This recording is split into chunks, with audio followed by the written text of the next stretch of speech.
Hey y'all, the last weekend of April this year was crazy, especially for me. Before and after, yeah.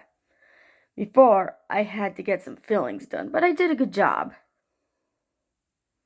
And then my job coach did not show up. I don't know if anybody wants to hear about that, but that's what happened.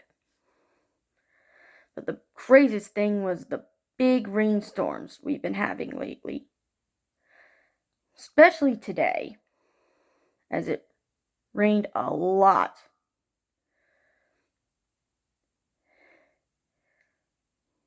We had to go downstairs this morning, but not for very long, luckily.